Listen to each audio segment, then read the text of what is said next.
Jupyter notebook එකේ project එකක් create කරගත්තට පස්සේ අපිට project එකට යන්න පුළුවන්. ඔයාලට මෙන්න මේ වගේ තමයි display වෙන්නේ.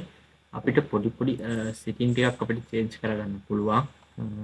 අර setting එකට පස්සේ normal වෙන්නේ light themes එකෙන්. ඔයාලට ඒක black dark ඕන නම් dark විදිහට හරි ඔයාලට කැමති විදිහට change කරගන්න පුළුවන්. ඊළඟට ඔයාලා මෙන්න මෙතෙන්ට ටික් එකක් දාගන්න auto close bracket කියන එකට. මොකද මේක ටික් කරලා තිබුණ නැත්නම් ඔයාලට open වෙන්නේ brackets එක විතරයි.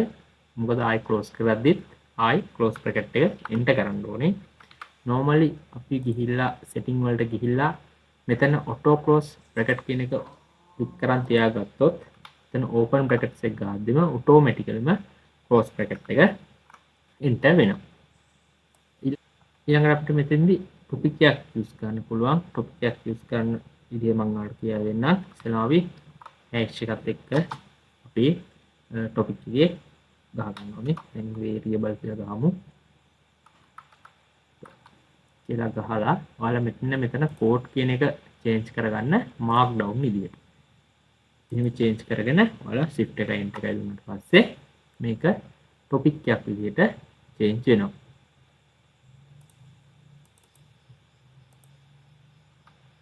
variable හරිනේ. ඔන්න ඔහොම තමයි ඒ ටික change කරගන්නේ. හරි ඊළඟට බලමු කොහොමද අපි sub topic එකක් වගේ දෙයක් දාගන්න කියලා. sub topic එකක් වගේ දාගන්නවා නම් hashtag එකක් වගේ එක ගියම අපිට ඒක බලා ගන්න පුළුවන්. ඊළඟට අපි වෙන code එක markdown විදිහට change කරගෙන shift එක enter එකයි දෙන්න.